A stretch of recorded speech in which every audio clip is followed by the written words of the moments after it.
L'objectif de cette série de vidéos est de vous donner la liberté de pouvoir élaborer vos entraînements vous-même à partir de connaissances solides issues de 195 années de recherche scientifique.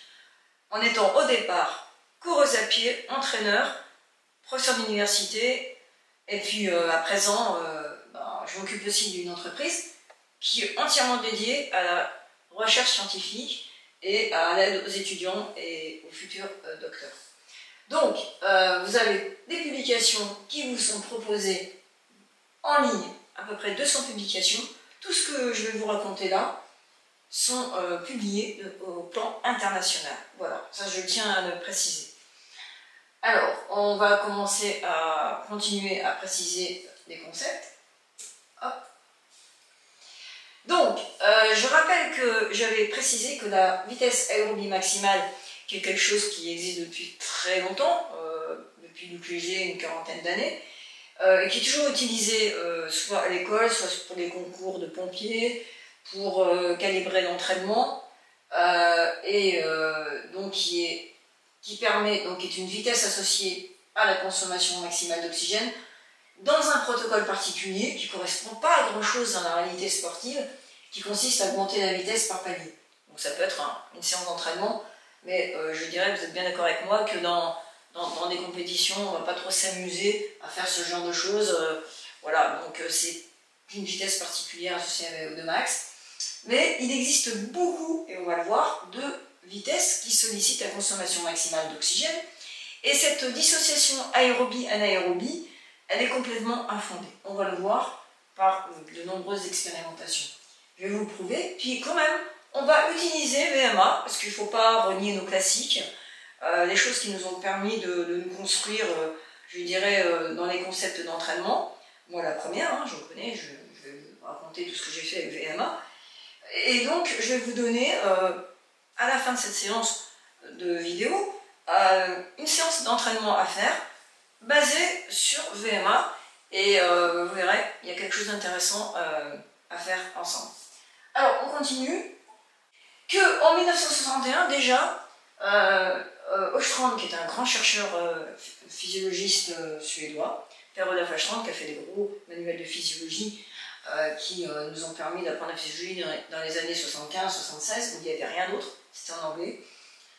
Et alors, donc, lui, il avait déjà démontré avec son compère Saltin, qui est un grand monsieur également, qu'on pouvait avoir beaucoup de... Là, c'est une puissance en kilopound mètre par minute, donc c'est une notion de puissance, ça correspond à des watts, et qu'effectivement, si on fait pédaler quelqu'un de plus en plus fort, on atteint le VO2 max, vous voyez, avec plein de puissance. Là, non, c'est pas assez, mais déjà, avec 1800, 2100, 2400, 2700, on arrive à atteindre le VO2 max en moins de 3 minutes d'un effort épuisant.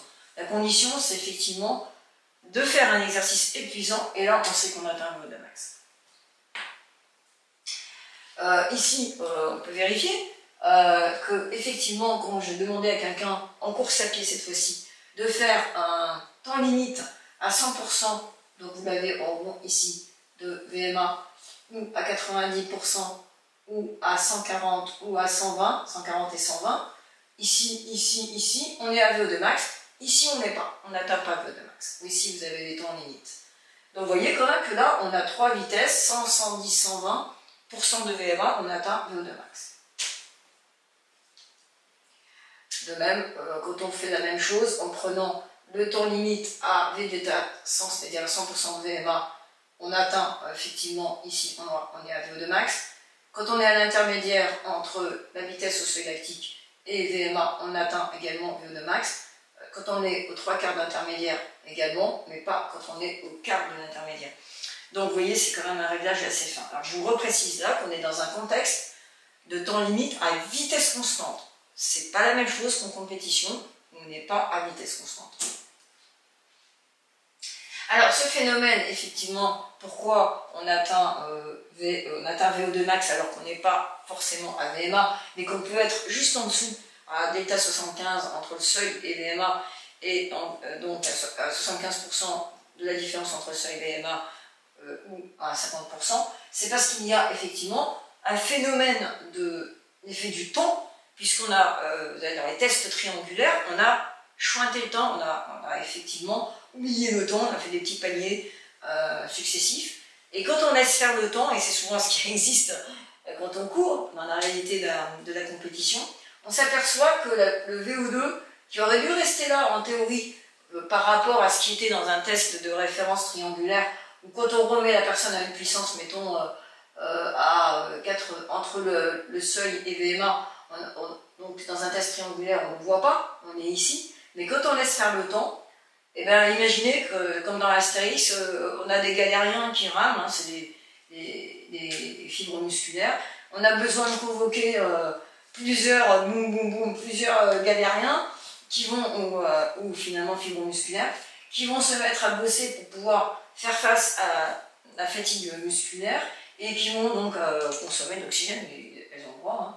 Donc cette convocation de plus de fibres musculaires pour faire face à un effort qui dure, qui est déjà au-dessus du seuil, eh bien, va nécessiter une surconsommation d'oxygène qui est bien sympathique, puisqu'on va voir que ça permet de recycler l'acide lactique. On en reparlera dans une prochaine vidéo, on parlera du seuil. Bon, on va continuer notre aventure scientifique. On a eu l'idée de mesurer la consommation d'oxygène pendant des sprints, et en l'occurrence on a fait ça chez des sprinteurs de haut niveau, notamment un de nos sprinteurs qui a couru le 100 mètres en moins de 10 secondes, je pense que vous savez qui c'est. Et donc un 100 mètres se court à au-dessus de 200% de la vitesse aérobie maximale, on voit ici. Le 100 mètres, le 200 mètres, quasiment la même vitesse, parce que les 100 mètres finalement il y a le départ qui prend beaucoup de temps, mais en vitesse moyenne, sur 200 mètres on va presque aussi vite que sur un 100 mètres. Sur un 800 mètres, on est à 120%, sur un 1500 mètres à 110%, 3000 mètres à 198%, sur un 10 000 mètres, on est à 92%, et sur un marathon, on est à 75-80%. Alors, ça c'était le pourcentage. Alors, ce que nous on a fait avec nos sprinteurs, il l'avait déjà fait, vous voyez, ce fabuleux monsieur qui a inventé le VO2 max il y a un siècle, en 1924, qui a eu le prix Nobel de physiologie médecine, et c'était largement bien mérité. Il faisait déjà des mesures, alors en plus il faisait de la biomécanique, des mesures de sprinter, et il s'amusait à mesurer la consommation d'oxygène. Il n'avait pas les appareils portables, mais il avait eu l'idée géniale de mesurer la consommation d'oxygène à la récup. Et par rétro-extrapolation, parce que c'était un bon en maths, hein, il étudiait à Cambridge, bonne formation scientifique, par rétro-extrapolation, il arrivait à avoir le VO2 max, le VO2 atteint à la fin du sprint. Alors pour la petite histoire, c'est ce qu'on fait aussi en natation, puisque en natation, mettre les appareils dans l'eau, c'est pas génial, de mesure de VO2. Obliger le nageur, qui peut être un sprinter également, à avoir un snorkel, un tuba, c'est bien, ça existe, mais ça déforme la nage, et on a une technique de nage qui est complètement démente. Donc finalement, qu'est-ce qu'on fait pour mesurer, s'il y en a que ça intéresse, on le fait, la VO2 max du nageur? On fait la même chose que il en 1924, remis au goût du jour par Lavoie, un collègue de Luc Léger dans les années 80, c'est ce qu'on appelle la rétro-extrapolation de la mesure de VO2 max chez le nageur. Donc c'est exactement la même technique. Et il avait mesuré sur le sprint que, effectivement, on atteignait VO2 max. Qu'est-ce qui se passe quand on fait un 100 mètres? Eh bien, bon, comme vous le savez, la vitesse, donc super accélération, départ, arrivée, la vitesse arrive à son max, puis après, bien sûr, elle chute à l'arrivée, elle se maintient, elle chute. Et vous pouvez le voir ici, en bleu, le trait bleu ici, c'est la consommation maximale d'oxygène du sprinter. Il y arrive très vite, grâce au démarrage, la batterie électrique, la phosphocréatine, se déplétit, et c'est un signal d'augmentation de la consommation d'oxygène. Le débit cardiaque, qui est constitutif de la consommation d'oxygène, on l'a vu dans d'autres vidéos, eh bien, est à son maximum également.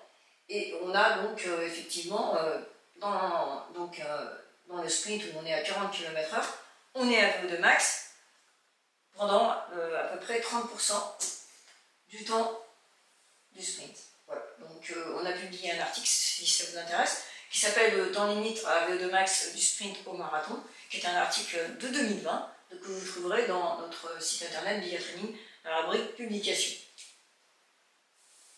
Alors ici, on a effectivement le détail dans l'article du temps limite à VO2 max par rapport au temps total de la course. 25,6 de limite, 30% de mémoire, sur un 100 mètres, 28,5 sur un 200, 22% du temps limite total de la course sur un 800, sur un 1500, 41, sur un 3000, 51%, sur un 10 000, 30%, et seulement 4% sur un marathon. Mais on peut effectivement parvenir à VO2 max dans un marathon. Donc vous avez ici l'acide lactique, voilà, tout est donné, vous voyez, on a des lactatémies assez élevés, finalement dans toutes les courses, jusqu'aux 10 000 mètres, donc il ne faut pas non plus penser que le 10 000 mètres soit anaérobie. Donc le 10 mètres, je dirais, c'est un effort hyper intense, à VO2 max, quand même 30% du temps, excusez-moi, 30% du temps, la lactatémie, non, on ne l'avait pas mise ici, mais de mémoire, elle était quand même à 8 à l'arrivée. Je ne sais pas pourquoi on ne l'a pas mise là, mais c'est comme ça. Donc on a des lactatémies très élevées, même à l'arrivée d'un marathon, en l'occurrence. Donc la dissociation aérobie-anaérobie, elle n'est pas, je dirais, pertinente. Bien sûr, il y a plus d'oxydation sur un marathon, sur un 100 mètres, mais le temps passé quand même à VO2 max sur un 100 mètres n'est pas négligeable. Mais en tout cas, vous voyez que c'est la démonstration qu'il y a beaucoup de vitesses qui sollicitent la consommation maximale d'oxygène. Alors, qu'est-ce qui se passe en détail sur un 800 mètres? De façon intéressante, on a ici, vous avez la baisse sur un 800 mètres, la baisse de la vitesse ici en triangle. Hein, à 800 mètres, je vous rappelle que ça se démarre en couloir, donc effectivement il y a un démarrage canon et une chute de vitesse, je dirais que c'est un sprint prolongé. Alors ce n'était pas des sprinteurs de haut niveau, hein, des coureurs de 800 mètres de très haut niveau, c'était un 800 mètres en 117 secondes. Bon, c'est une 57, c'est pas non plus le record du monde. Mais ce qui est quand même des coureurs régionaux, et on a fait ça dans une situation réelle de compétition. La vitesse chute, la consommation d'oxygène arrive à VO2 max, se maintient pendant tout le 800 mètres. Donc je dirais que c'est un sprint prolongé sur VO2 max, temps limite. Là, vous avez la fréquence cardiaque qui aussi. Sur ma case 100 mètres, on a de façon intéressante la même chose, un plafonnement à VO2 max. On a une fréquence cardiaque, une vitesse qui oscille énormément. Là, c'est beaucoup plus statique. Tactique, excusez-moi. On a quelque chose qui ressemble davantage au marathon. Le marathon fait par Kipchoge, hein. Marathon élite, c'est-à-dire une sorte de smiley, un démarrage rapide, puis après des micro-oscillations et réaccélération à la fin, et une fréquence cardiaque qui plafonne et qui même a tendance à avoir une petite augmentation à la fin. Alors, je vous ai dit que la VMA n'était pas à jeter à la poubelle. On a vu que c'était une des vitesses qui sollicite VO2 max, mais ce n'est pas la seule. Il y en a plein, parce que même sur le marathon, où on est à peu près à 75% de la VMA et l'effet du temps. J'ai écrit un livre qui s'appelle, qu'on vous mettra dans les notifications, VO2 max à l'épreuve du temps de l'effort, du temps de l'entraînement, du temps de la vie. Comment le VO2 max est influencé par le temps, les différents temps en quelque sorte. VMA est intéressant puisque finalement la vitesse qui sollicite VO2 max dans un test triangulaire et quand on regarde la vitesse qui permet à vitesse constante de tenir le plus longtemps limite VO2 max. Donc on a une relation l'effort de temps limite total de l'effort. En pourcentage ici de la vitesse de la VMA, vous avez 90, 100, 110, 120, comme je vous l'ai montré tout à l'heure. Mais vous avez une hyperbole ici, effectivement à 100%, quasiment 98% de VMA. C'est là où vous avez, c'est des stats sur plusieurs personnes, c'est aussi publié, le temps qui vous permet de solliciter l'intensité, 98% de VMA à peu près, qui vous permet de solliciter le plus longtemps à VO2 max. C'est à peu près la vitesse moyenne sur un 3000 mètres. Quelqu'un de haut niveau. Donc, c'est quelque chose qui m'a quand même interpellée. Et finalement, je me suis dit que c'était quelque chose d'intéressant à exploiter. Alors, on a été les premiers à s'intéresser au temps limite à VMA. C'est un article dont je commençais à faire ça en 90. Et un article qui est sorti en 94, j'ai eu du mal à le faire sortir. Puisque c'était un article qui démontrait que deux personnes qui avaient la même VMA pouvaient avoir des temps limites à VMA de 4 minutes et des temps limites à 12 minutes. Alors, vous comprenez bien que pour calibrer l'intervalle de training long, vous savez, on fait des fameuses séances de 4 fois 1000, du jeudi, VMA pour VMA longue, hein, on faisait déjà ça il y a 40 ans, et bien tout le monde faisait les mêmes durées, etc. Et là, c'était un petit peu l'idée d'individualiser la durée des fractionnés, des intervalles. Et donc, ce que j'ai voulu élaborer, c'est effectivement, après avoir déterminé VMA, de demander aux gens, il y avait un échauffement, de tenir le plus longtemps possible leur VMA, et de pouvoir donc vérifier ça, pour pouvoir calibrer la